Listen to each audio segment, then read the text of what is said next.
Bonjour à tous. Nous avons organisé ce webinaire aujourd'hui conjointement entre Camusa et Teamwork pour vous présenter le retour sur un projet de mise en place d'un outil d'EPM sur l'ensemble du groupe Camusa et plus particulièrement avec l'outil Tagetic. Donc, cette présentation se fera plus particulièrement en mettant l'accent sur le retour d'expérience d'un projet mené quasi intégralement à distance, choix qui avait été effectué avant même le début de l'épidémie, ce qui, nous l'espérons, pourra se révéler utile pour nos auditeurs dans le contexte actuel. Donc tout d'abord, je vais vous présenter les différents intervenants aujourd'hui. Donc nous avons en premier lieu Julien Cattel, qui est le directeur financier du groupe Camusa et qui a été l'initiateur et le sponsor du projet. Bonjour Julien. Bonjour à tous. Ensuite, nous avons donc Laurent Lousson, qui est le directeur du contrôle de gestion groupe Camusa et qui, à ce titre, a été impliqué fortement sur toutes les étapes du projet. Bonjour Laurent. Bonjour Romain, bonjour à tous. Et enfin, moi-même, Romain Dussert, donc manager en conseil chez Tomorrow par Teamwork et qui a accompagné Camusa sur l'ensemble du projet. Donc, je vais maintenant vous présenter rapidement un sommaire de la présentation que nous allons faire. Tout d'abord, nous allons commencer par une présentation du groupe Camusa.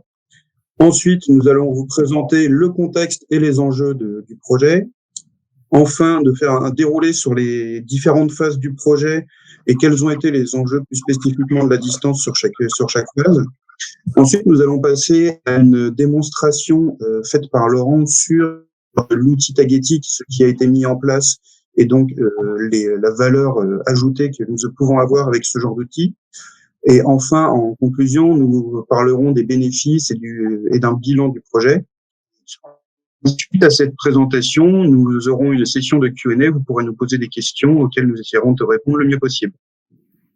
Donc, tout d'abord, nous allons commencer par la présentation du groupe Camusa. Est-ce que, Julien, vous pouvez nous expliquer en quelques mots quel est le groupe Camusa et quels sont les principaux aspects du groupe qui étaient impactants pour le projet? Oui, bien sûr, avec plaisir. Donc, Camusa est un expert en infrastructure télécom. Nous intervenons à toutes les étapes de la vie d'un réseau de télécommunications. Nous sommes capables de concevoir et de construire des sites de téléphonie mobile, de déployer des réseaux de fibre optique, d'installer des équipements télécoms et puis ensuite d'assurer la maintenance et la gestion de ces sites. Et par le biais de notre branche ActiveCo, nous proposons aussi des solutions pour alimenter ces sites, ces équipements télécoms en énergie avec des solutions qui permettent de réduire le coût et l'empreinte carbone en déployant notamment des énergies solaires pour alimenter ces sites télécoms. Merci Julien. Donc maintenant, nous allons passer à la présentation du projet en lui-même, du contexte de l'initiation du projet et de ses enjeux. Donc, Julien, est-ce que vous pouvez nous expliquer finalement pourquoi ce projet et pourquoi il a été mené à ce moment? Alors, pourquoi à ce moment? C'est vrai que le groupe Camusa est à un moment de son développement où la fonction finance se devait de gagner en maturité pour apporter plus de valeur au groupe. Nous avons donc lancé un plan de transformation visant à améliorer les process, à développer les compétences et à améliorer les outils mis à disposition de la communauté financière. Et ceci dans un contexte, comme vous l'avez souligné, qui est un groupe multiculturel implanté sur plusieurs pays et avec une certaine complexité à gérer du fait de ces différents types d'activités, de ces différentes business lines et de ces différentes géographies. Donc le projet EPM pour nous était essentiel car c'est très structurant. C'est ce qui permet de définir le langage commun à tous et surtout c'est ce qui permet de poser un cadre d'analyse. Et par ailleurs, pour nous, l'enjeu était de commencer par ce projet EPM. C'était aussi d'obtenir des résultats qui seraient visibles rapidement, ceci afin de pouvoir emporter l'adhésion au projet de transformation plus global. Très bien, merci beaucoup. Je passe au point suivant. Donc, pourquoi Teamwork en toute honnêteté et autopromotion? Donc, pourquoi avez-vous fait appel à un AMOA et pourquoi Teamwork? Pourquoi Teamwork? Alors, pourquoi un AMOA d'abord? Effectivement, on a senti qu'on avait besoin de se faire aider aussi sur la partie gestion de projet. D'abord parce que, comme on vient de le dire, le projet était très ambitieux. Et en fait, ce qu'il faut comprendre, c'est qu'on n'avait pas de PM au préalable, donc on n'avait pas de référence. Il fallait qu'on invente une solution et que cette solution, comme je l'ai dit, soit cohérente. Donc personne au sein de la société, au sein de Camusa, n'avait une vision très précise de ce que ça allait être cette solution, qu'est-ce que ça allait être quand on allait mettre tous ces outils ensemble, tous ces reporting ensemble. Du coup, on avait besoin de quelqu'un qui comprenne bien nos métiers, nos besoins fonctionnels, et qui soit capable de nous aider à écrire le cahier des charges pour communiquer avec l'intégrateur et traduire nos besoins dans un langage compréhensible sur le plan technique. D'accord. Merci Julien. Ensuite, vous vouliez parler, je crois, du contexte particulier de Camusa et en fait, pourquoi la décision a été prise de faire ce projet à distance.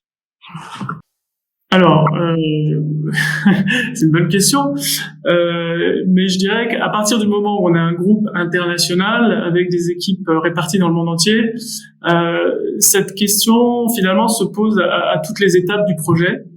Bien évidemment, il n'était pas question pour un projet qui allait durer au moins 6 mois dans la phase d'initiation, de conception, de test, etc. et de formation. Il n'était pas question de réunir toutes les équipes à un même endroit pendant 6 mois. Mais on aurait pu imaginer au moins pour la phase finale de formation et d'avoir des équipes volantes qui allaient dans chaque région et de faire venir les équipes sur des régions. Mais on avait en fait en tête dès le début que du fait de nos éparpillements géographiques, l'essentiel se ferait à distance. D'accord. On a finalement, la question s'est vraiment posée au tout début, dans la phase, je dirais, de cadrage, où on a travaillé avec une équipe resserrée qui était les responsables fonctionnels de chaque fonction. Et même là, en fait, nous avions des gens répartis sur au moins 4 géographies. On avait Laurent et Fouque, le responsable de la consolidation, qui sont à Dijon. La responsable de la trésorerie était en Roumanie. Une responsable finance Afrique qui était au Kenya. Et moi-même et 2 autres personnes qui étions à Paris. Donc, on aurait pu décider de faire des réunions à Paris régulières, mais finalement, j'ai préféré faire le choix de tout faire à distance dès le départ. Déjà parce qu'on avait une certaine habitude de travailler à distance. Nécessairement, mes réunions d'équipe hebdomadaires se font via un outil type Zoom, Team. On est forcément obligé de faire ça à distance. Et donc, moi j'ai pensé qu'on gagnerait du temps, d'autant que, encore une fois, comme tout le monde, quand on lance un projet comme ça, on sait bien que il faut aussi assurer le quotidien. On n'avait pas réussi, on a essayé de dégager du temps pour toutes les personnes impliquées dans le projet, mais elles étaient quand même obligées d'assurer le gros de leurs fonctions habituelles en parallèle. Et donc, faire déplacer des gens pour des réunions entières, pour des journées entières ou des semaines entières, ça veut dire beaucoup de temps investi dans le projet en parallèle des réunions elles-mêmes. J'ai voulu qu'on fasse l'économie de ces déplacements finalement et qu'on essaie de travailler entièrement à distance. Et du coup, même avec vous et avec l'intégrateur, dès le début, on leur a dit écoutez, c'est pas la peine de prévoir de venir parce que de toute façon, il y aura pas tout le monde et on travaillera avec des outils virtuels. Très bien. Donc maintenant, nous allons passer à la phase suivante, qui est en fait une description du déroulé du projet et des différentes phases, avec un focus particulier sur les enjeux de la distance et quelles ont été les actions de remédiation et les ajustements sur la démarche et la stratégie projet pour y faire face. Donc, Julien, est-ce que vous pouvez nous parler déjà tout d'abord en 2 mots de la phase d'initialisation jusqu'au lancement officiel du projet? Oui, bien sûr. Donc, en fait, c'est un projet qu'on voulait mener à marche forcée, je dirais, parce qu'on avait très peu de temps. On l'a lancé, comme vous le disiez, en mai 2019, et on voulait faire un go live avant la fin de l'année. Donc, comme on voulait avancer vite, on a de toute façon on a décidé au départ de fonctionner avec une équipe très resserrée. Donc, on a une première phase d'initialisation qui consistait à bien sûr choisir le logiciel, choisir également les gens qui allaient nous accompagner pour ce projet.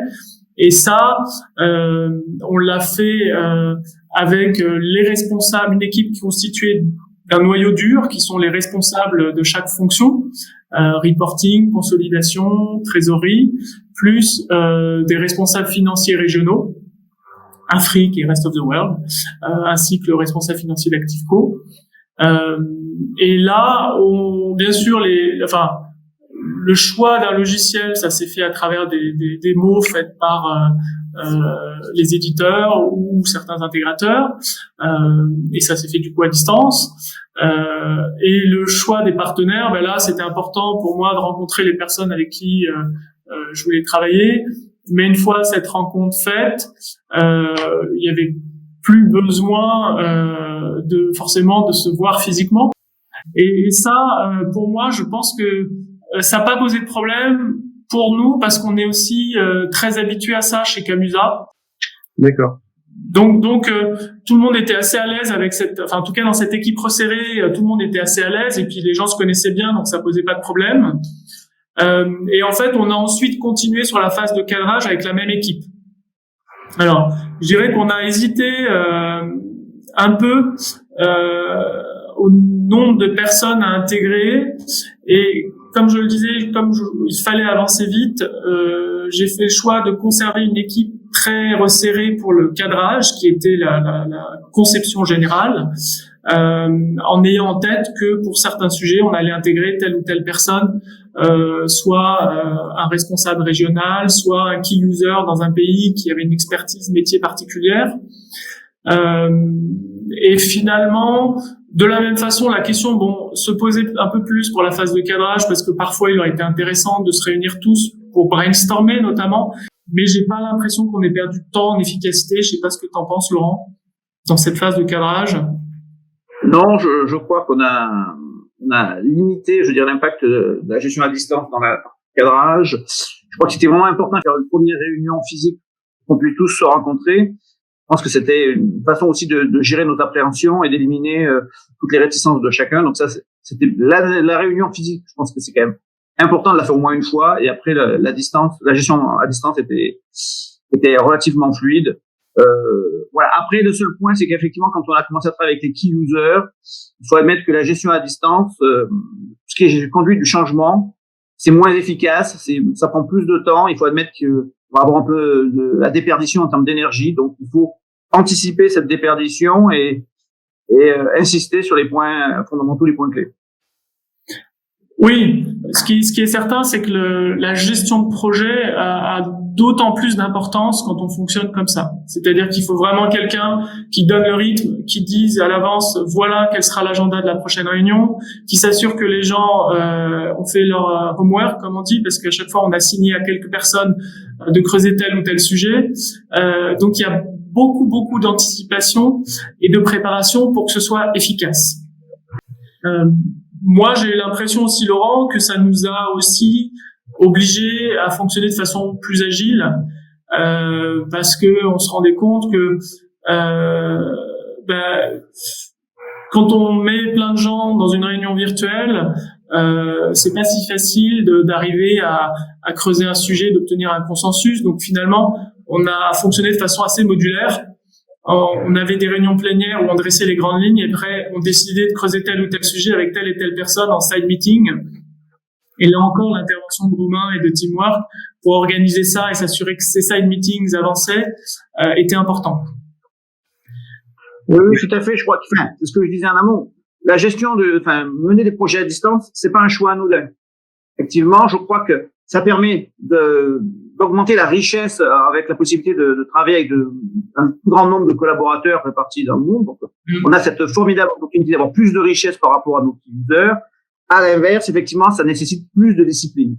Et effectivement, comme tu l'as dit, plus de discipline, c'est aussi mieux préparer les réunions, anticiper, normaliser, formaliser des supports pour qu'on puisse travailler autour du même support. Et en cela, je crois que le travail de Teamwork et de Romain a été essentiel puisqu'il nous a aidé à avoir cette rigueur. On n'aurait peut-être pas eu naturellement si on avait été entre nous. Je pense qu'effectivement, Teamwork nous a aidé avec la prise de notes, l'animation des réunions hebdomadaires, les comptes rendus de réunions qui étaient rédigés par Romain.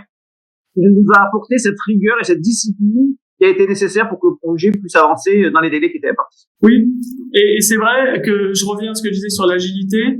En fait, il se passait plein de choses entre chaque réunion. Et c'est vrai que c'est ça aussi, le fait de fonctionner de façon virtuelle. On savait que les réunions, en fait, finalement, c'était plutôt un moment où on disait où on en était, où on avait avancé, et on assignait les prochaines tâches.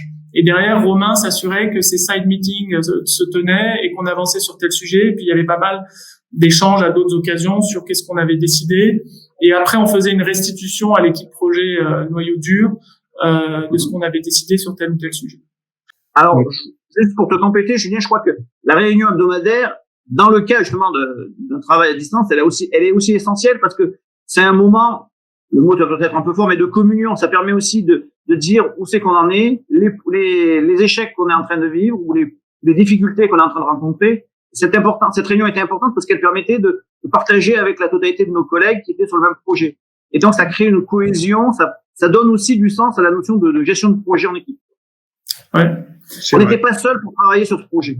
Moi, ce que j'ajouterais, c'est par rapport à cette culture projet, en fait, cette dynamique projet, cette cohésion, c'était possible parce que nous étions en équipe resserrée et finalement ce qu'il a fallu faire et ce qui n'était pas forcément prévu initialement et du coup ça a donné lieu à un petit ajustement, c'est que toute la phase de conception détaillée et de test s'est fait en équipe plus resserrée que prévu initialement pour pouvoir avancer et que les réunions soient efficaces et pour pouvoir définir un cadre clair et précis.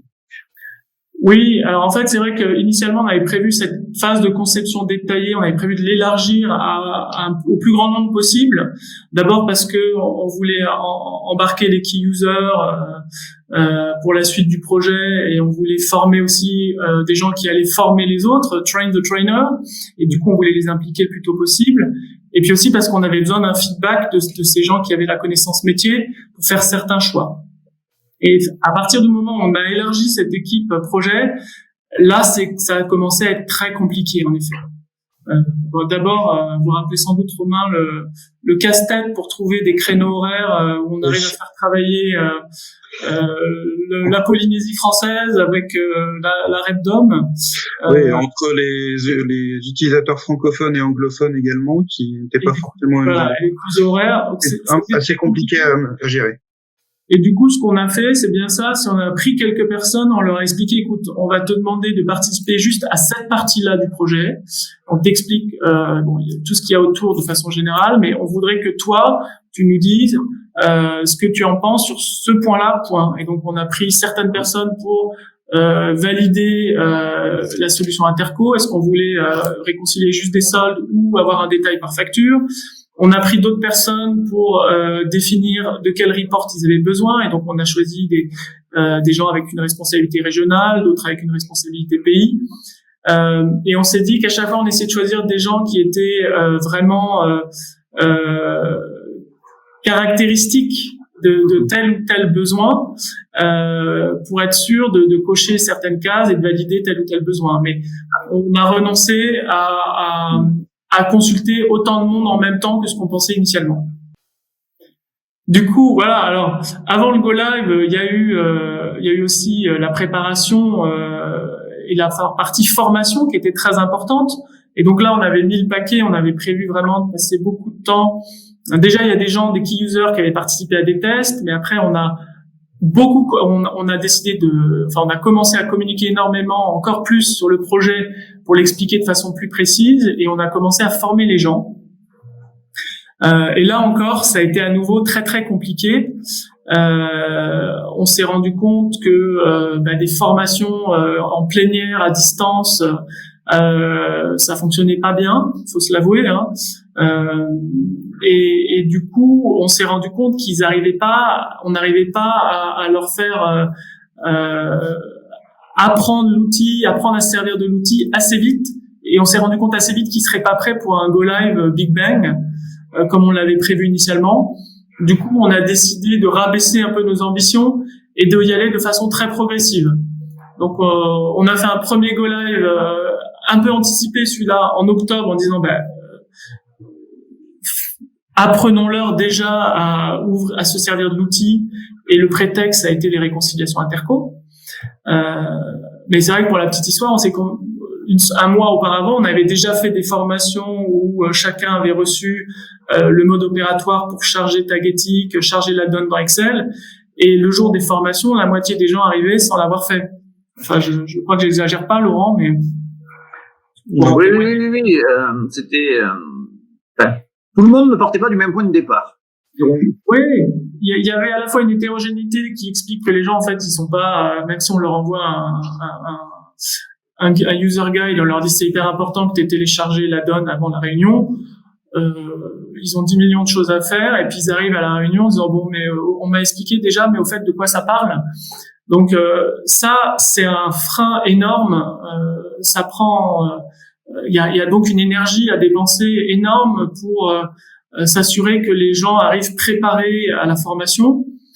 Et de toute façon, des formations à plusieurs, ça marche pas parce que les gens n'osent pas poser la question, n'ont pas bien compris, c'était pas leur langue, le son est pas forcément bon chez eux. Enfin, il y a plein de choses qui décrochent si c'est une formation générale qui est donnée à plein de monde et qui s'adresse pas uniquement à eux, en fait. Ouais, s'il y a une leçon à retenir, c'est que les formations doivent vraiment être faites en petit comité. Laurent, là pour le coup, tu pourras raconter, mais effectivement, c'est le choix qu'on a fait finalement de reprendre toutes les formations. Oui, parce qu'en fait, il y a déjà un autre élément, au-delà du fait que tout le monde ne part pas du même point de départ, il y a un autre élément, c'est que les formateurs, et en général c'était les gens qui avaient participé, c'était les key users ou les responsables financiers, ils sont dans une énergie, dans un dynamisme sur le projet depuis plusieurs mois, donc ils sont complètement investis par leur projet, et on se retrouve parfois avec un auditoire qui n'est pas encore à ce point de maturité par rapport au projet. Il arrive et dit en fait, on dit un peu pourquoi, qu'est-ce que ça va nous apporter, est-ce que je vais en tirer un bénéfice. Il y a pas encore, ils sont pas complètement convaincus par la nécessité parfois du projet. Et donc vous êtes obligé de les rappeler un par un en fait, de faire l'effort d'être en one-to-one pour pouvoir expliquer le projet, expliquer l'outil. Et je pense que ça a été la clé du succès. Et à partir du moment où on a accepté de se dire que c'était l'investissement qui était nécessaire pour que le projet puisse être implanté correctement, eh bien, tout d'un coup, ça s'est mis à fonctionner beaucoup mieux. Et on a réussi à lever les réserves, on a réussi à lever les problèmes de confiance. Et par voie de conséquence aussi, c'est créer un lien très fort entre les formateurs et les formés, puisqu'ils ont passé beaucoup de temps ensemble. Et il y a eu donc une proximité qui s'est mise en place. C'est ce qu'on entend beaucoup dans les retours qui nous sont faits. Il y a beaucoup de gens qui soulignent notamment que ça les a rapprochés du groupe, du corporate. Parce qu'en effet, il y a eu ces réunions one-on-one. Alors, c'est pas Laurent ou Fouque ou Anna qui ont fait toutes les réunions one-on-one avec nos 40 filiales, mais on avait des relais régionaux qui, eux, étaient vraiment bien intégrés et qui étaient bien formés. Et donc, des relais régionaux qui ont fait aussi ces formations. Mais ça a quand même remis du liant dans l'organisation et dans la communauté financière, et c'était aussi le but de ce projet. À travers ces discussions, ces échanges, ils parlaient de la façon dont ils travaillaient, comment ils arrivaient à faire telle ou telle chose. Et ça, je trouve, c'était un moment très positif qui étaient en marge du projet, mais qui étaient nécessaires à faire en même temps que le projet. Et aussi, quand même, il faut citer pour le succès du projet, on a quand même, il y a quand même derrière un aspect aussi coercitif, il faut pas l'oublier. On a, je dirais, alors, on a aussi été bousculé par les circonstances, puisque on a été pris dans la crise sanitaire au moment où on faisait nos go live. On avait prévu des go live sur le forecast, sur le cash, etc.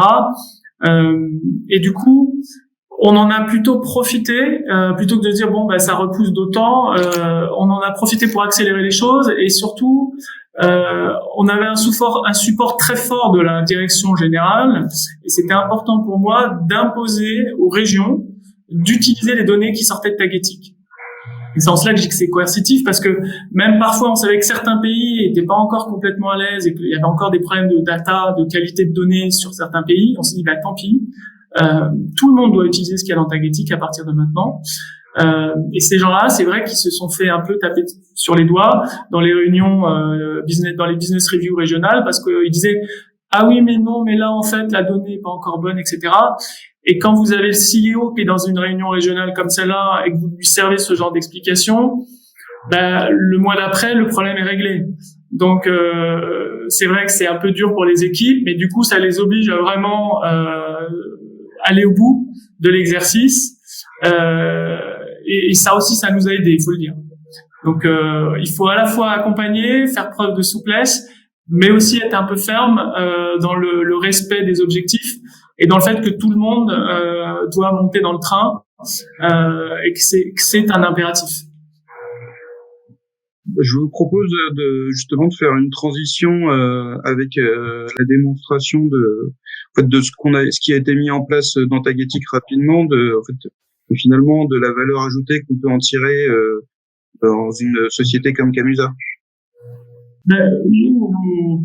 Nos objectifs sont atteints, pour l'essentiel et très largement, je dirais, même au-delà pour certains. On a évidemment tiré à plein le bénéfice de la digitalisation, c'était l'objectif, c'est-à-dire qu'on a accéléré les délais de clôture, on a fiabilisé les process. Maintenant, Laurent a des workflows, il peut voir où chacun en est, quelles données sont validées, lesquelles ne le sont pas. Et on a beaucoup amélioré la qualité des datas grâce à tout ce qu'il y avait autour du projet aussi, c'est vrai, mais aussi parce que dans l'outil, il y a un certain nombre de contrôles qui sont automatisés et il y a des capacités de contrôle supplémentaires qu'on n'avait pas avant. Donc tout ceci permet c'est un pas en avant qui est énorme par rapport à la situation qu'on connaissait auparavant. Et ça, tout le monde s'en rend compte dans l'organisation actuellement, donc c'est vraiment ça fait plaisir parce que les gens se rendent compte de ce que nous apporte l'outil en termes de réactivité. On a amélioré aussi nos capacités d'analyse et nos capacités de modélisation. Donc ça, c'est apparu très clairement pendant la crise sanitaire, à des moments où on a demandé finalement à tout le monde de refaire des forecasts très régulièrement. Et puis, je dirais, l'autre gros bénéfice pour le groupe, c'est ce développement d'un langage commun dont je parlais, et à savoir que il y a beaucoup plus de transparence aujourd'hui. L'information financière, elle est dans Tagetik, tout le monde y a accès, et en fait, une fois que les entités ont chargé leurs données, ils voient exactement ce que le groupe regarde. Ils voient la même chose que nous, et du coup, on parle le même langage. Et c'était pas si évident auparavant. Et en plus, on a fait beaucoup d'efforts pour mettre de la transparence parce qu'on fait beaucoup d'allocations analytiques par pays, de destination pour les projets. Et du coup, c'est très clair pour tout le monde quelles sont les données sociales, qu'est-ce qu'on a rajouté comme allocation analytique. Et ça a apporté beaucoup de fluidité dans la communication entre le groupe, les régions, entre les régions, les pays. Et ça a apporté une énorme confiance dans la donnée financière qu'on n'avait pas auparavant, je pense. Et là, Laurent, tu pourras confirmer ou pas ce que je dis, mais oui, disons que quand vous faites une partie de la consolidation sous Excel, il existe toujours un petit doute que vous avez joué au magicien. Quand chacun apporte son écho, le met dans la machine et que c'est la machine qui rend la consolidation, il n'y a aucun doute possible. On sait bien que il n'y a pas eu d'intervention et donc tout se fait en transparence. Donc cette transparence a été vraiment un élément important, je dirais, quant à la création de confiance ou l'augmentation de la confiance qui pouvait exister entre les opérationnels et le groupe ou les opérationnels avec leur responsable financier. Tout se fait au vu de tous. Et donc ça, forcément, il n'y a pas rien ne prête à débat. Et donc, comme tout se fait en transparence, eh bien, tout le monde accepte les chiffres tels qu'ils sont. Et il n'y a pas les vieilles conversations, les vieux débats qu'on pouvait avoir dans le passé. Mais je ne comprends pas ce chiffre. Mais êtes-vous sûr que vous avez bien intégré la dernière version parce que j'ai envoyé 3 versions. Voilà, tout ça c'est fini. Il y a une version, elle est chargée dans la machine, elle est consolidée. Tout le monde peut voir quand le travail a été fait, comment. Voilà, tout le monde sait voit le résultat en transparence. Et le débat est clos. Écoutez, je vous propose justement de matérialiser un peu tout ce qu'on vient de se dire en faisant une démonstration rapide de ce qui a été mis en place dans l'outil Tagetic. Du coup, je vais laisser la main à Laurent. Je vous propose donc de basculer sur l'application Tagetic. Je vais donc partager mon écran.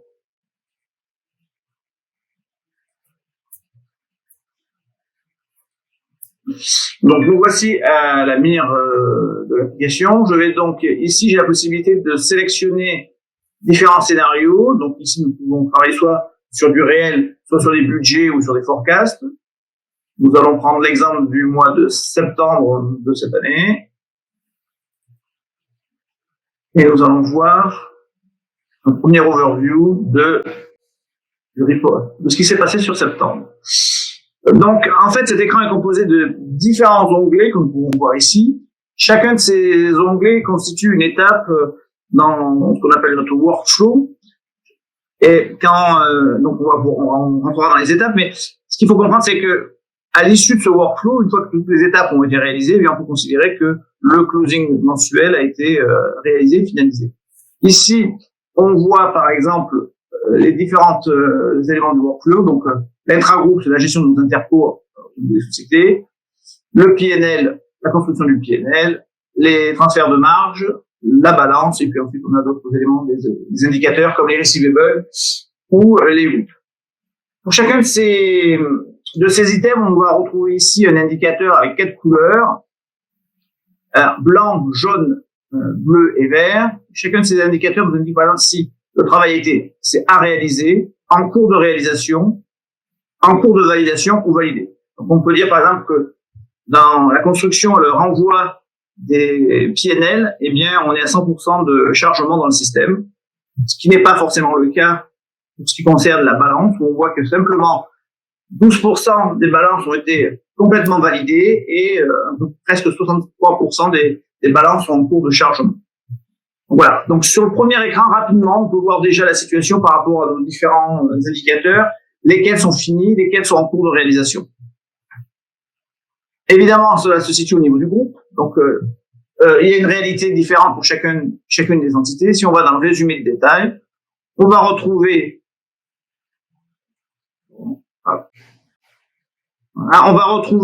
ces indicateurs ici.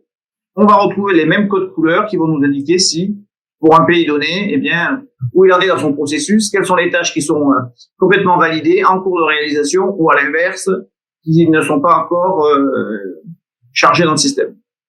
Donc, rapidement, on peut voir ici, donc, une vision globale de la situation par rapport à notre reporting de septembre. On va aller maintenant dans un onglet envoi et saisie du PNL. On va retrouver ici un nouveau workflow détaillé qui nous dit qu'effectivement, dans le cadre du PNL, eh bien, on doit charger ce PNL dans Tagetic au travers de ce qu'on appelait un ETL, c'est-à-dire un module qui permet de charger les données au travers d'un fichier CSV, dans notre cas particulier. Vous avez ici le compte rendu, le rendu du PNL une fois qu'il a été chargé. Et si ce PNL satisfait est satisfaisant, s'il satisfait ce que vous souhaitiez charger, eh bien à ce moment-là, vous pouvez le soumettre. Et le soumettre, ça signifie simplement que vous donnez l'information à votre hiérarchie que vous considérez que votre travail a été finalisé. Et votre hiérarchie, à ce moment-là, pour regarder votre PNL, le consulter, voir éventuellement si il est conforme à ses attentes ou pas. Alors, ce que je n'ai pas dit, mais qui est une évidence, c'est qu'effectivement, toutes les données qui sont chargées dans Tagetik sont chargées en devises locales. Ce qui est important, effectivement, c'est de rester proche du terrain, proche de ce qui se passe réellement dans les différents pays. Donc, il existe évidemment une table de devises qui nous permettent d'ensuite, quand on fera le travail de consolidation, d'agréger tous ces éléments-là dans une devise de consolidation pour savoir le résultat global du groupe. Ici, vous êtes sur un écran utilisateur. Évidemment, pour mettre tout ça en place, il est nécessaire d'avoir un certain nombre de paramètres d'organisation. Ces éléments-là peuvent être accessibles avec le module administration qui est disponible pour certains utilisateurs particuliers au niveau du groupe. Donc, l'intérêt d'avoir cette double casquette au sein de l'application fait que quand vous travaillez en tant qu'administrateur, vous n'êtes pas obligé de sortir de votre session, de quitter votre application pour prendre un nouveau mot de passe, un nouveau user et faire votre travail. Vous pouvez basculer en temps réel et de façon très très rapide et efficace du mode utilisateur au mode administrateur. Si vous êtes, on vous appelle par exemple pour modifier un paramétrage quelconque dans le système. Ce que j'ajouterais, Laurent, si je peux me permettre, c'est que par le biais donc de cette interface, ceux qui ont les droits peuvent accéder directement à l'alias qui a été remontée. C'est une fois qu'elle a été chargée. Et d'ailleurs, ils peuvent aussi directement modifier dans l'alias ce qu'ils ont chargé. Ça peut être pratique, par exemple, pour les forecasts, si on veut juste changer un compte. Voilà. Mais c'est un moyen d'accès. Et l'autre, et c'est peut-être ce que tu peux montrer aussi, je crois, c'est de passer par Excel. Ce qui est intéressant avec Tagetik, c'est que, en particulier pour certains éléments où il y a beaucoup de données à charger comme un PNL ou une balance, il est possible à tout instant de rentrer directement dans le PNL pour faire une correction si un élément n'a pas été chargé correctement, ou si entre la première version qui a été changée et la situation à date, eh bien, des éléments ont été modifiés dans la comptabilité. Vous avez soit la possibilité de recharger votre PNL au travers de l'ETL, soit vous avez la possibilité de rentrer directement dans le système pour venir corriger et amender l'élément qui est nécessaire. Voilà, en fait, les zones jaunes et vertes sont les zones sur lesquelles vous pouvez intervenir en mise à jour, et les zones blanches sont des zones de calcul où l'intervention humaine n'est pas possible. Et du coup, je crois que tu voulais aussi nous présenter la partie add-in Excel. Oui, alors l'intérêt du projet Tagetik, c'est qu'il permet de pouvoir créer des reports qu'on pourra utiliser sous Excel sans être obligé de passer par l'application en tant que telle. Donc là, je suis dans un fichier Excel classique. Je vois, grâce à l'add-in Tagetik, mon mot Tagetik apparaît dans la ligne de menu. Je clique, un petit bouton login. Je lance la connexion avec la base de données Tagetik. Je m'identifie.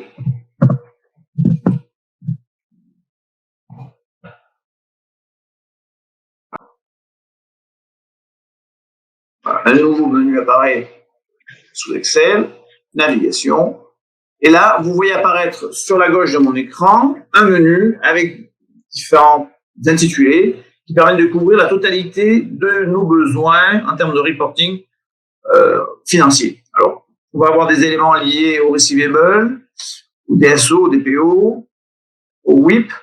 On va avoir des éléments de consolidation statutaire, du cash management et des reporting de management. Donc, on va rentrer, par exemple, dans l'onglet reporting de management. On a une arborescence qui se déploie. Ici, nous allons avoir, par exemple, des reporting de nature sociaux, puisqu'en fait, ce qui va nous intéresser dans nos reporting en termes de PNL, c'est de pouvoir avoir une lecture en social de l'activité, donc par exemple au niveau d'un pays. Et puis ce qui peut nous intéresser aussi, c'est d'avoir une notion de résultat consolidé ou contributif, comme on dit chez Camusa, où on va agréger des éléments au-delà du social. Donc par exemple, si je joue un peu mieux pour voir les trips, on va voir ici la possibilité de comparer le résultat mensuel par rapport au mois précédent. Ici, et puis par exemple ici, on a la possibilité d'aller jusqu'au bout de la démarche et de comparer le résultat du mois par rapport à un budget et une forecast par exemple, ou la situation du mois par rapport au budget et la situation de l'année dernière. Vous cliquez sur ma barre de menu. Un prompt il doit apparaître, le voici. Donc je sélectionne mon premier scénario. Dans notre cas particulier, on va vouloir comparer notre situation du mois de septembre au hasard, septembre 2020, avec le budget 2020 sur la même période. Et puis, on va mettre, la forecast. La forecast de septembre, voilà. Et puis, là, je choisis soit une entité, soit un nœud dans ma hiérarchie des entités. Alors, il existe plusieurs types de regroupements possibles. Je vais choisir ce regroupement, par exemple. Je vais lancer mon état et je vais avoir apparaître 3 PNL, un pour chacun des scénarios que j'ai sélectionnés, avec la possibilité à côté de comparaison entre ces différents scénarios.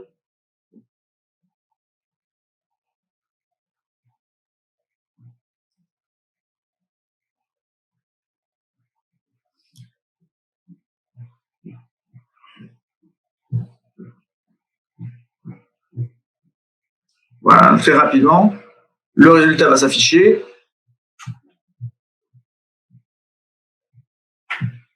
Et comme pour tous les états de PNL que nous avons développés ou réalisés avec Tagetic, on a la possibilité d'avoir des nœuds et des hiérarchies au sein de notre PNL, ce qui nous permet de regarder soit le compte de résultat de façon très rapide sur les 4 ou 5 éléments clés qui structurent le PNL, soit si on souhaite aller plus profondément dans le compte de résultat, et bien descendre au travers d'une hiérarchie jusqu'au compte qui compose le PNL. Donc c'est ce que je vous disais ici. Vous avez la possibilité soit de regarder votre chiffre d'affaires, votre marge et votre EBITDA, soit s'il y a un élément qui vous intéresse plus particulièrement, mais de descendre dans cette hiérarchie jusqu'au niveau le plus fin, le niveau du compte de résultat. Du compte. Donc, merci Laurent pour la démonstration. Donc, très rapidement, je vais introduire le dernier slide de la présentation avant de passer au Q&A. C'est juste un petit retour d'expérience rapide sur la conduite de projet à distance. Donc, en quelques mots, Julien, quels seraient les conseils que vous auriez à donner et Laurent, avec ce retour d'expérience maintenant quasiment un an de projet mené à distance. Écoutez, sur les do and don'ts, je pense qu'on l'a un peu décrit tout au long de cette présentation.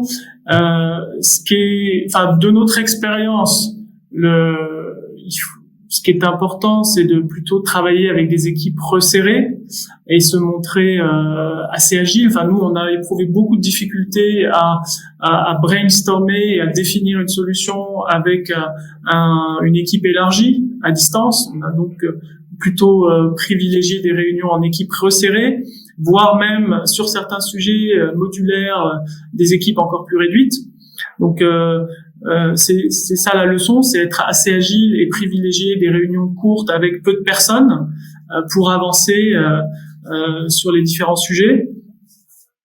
Et je dirais sur la partie gestion du changement, là il y a un effort encore plus important de communication à faire que pour n'importe quel projet. Donc il faut réexpliquer sans cesse pourquoi on fait le projet, qu'est-ce que ça va apporter, avoir effectivement un vrai dialogue avec les utilisateurs pour leur dire toi personnellement qu'est-ce que ça va t'apporter, et puis finalement nous on a vu que le meilleur moyen c'était de les mettre en situation assez vite, donc avoir un vrai discours très personnalisé, très concret, plutôt que de les inonder avec des présentations PowerPoint et des guides utilisateurs qui sont nécessaires, hein, qu'il faut aussi avoir. Il y a tout un arsenal à préparer, mais il faut vraiment avoir un vrai dialogue. Et chez nous, ça s'est traduit par des discussions en one-to-one pour pouvoir faire avancer tout le monde et embarquer tout le monde. Pas au même rythme, mais qu'au final, tout le monde soit sur la ligne d'arrivée. Laurent, tu as peut-être des choses à ajouter? Moi, je voudrais simplement souligner effectivement qu'il est important de bien choisir ses key users. Un bon key user, c'est quelqu'un qui a une bonne maîtrise de métier, mais c'est aussi, et parfois on l'oublie un petit peu, quelqu'un qui a une certaine expérience dans la gestion des projets. Exact. C'est un point, je pense, d'attention qu'il faut souligner. Et le dernier point que je souhaiterais souligner, c'est ne pas oublier l'importance des différences culturelles. Les différences culturelles sont une source de richesse, en particulier chez Camusa. Elles sont aussi source de complexité, et il faut faire attention à la fluidité de nos échanges pour que les projets soient menés à bien en bonne intelligence. Très bien. Écoutez, merci beaucoup Julien et Laurent pour toute cette présentation. Merci de rien. Je propose de passer à la dernière phase de ce webinaire, qui est la phase des questions-réponses. Donc, nous allons essayer de répondre au mieux et le plus fidèlement possible aux questions qui auront été posées par les auditeurs au cours du webinaire. Donc voilà, encore merci pour la présentation et la démonstration. Et maintenant, nous allons fournir nos arguments pour nos réponses. Nous sommes prêts. Merci.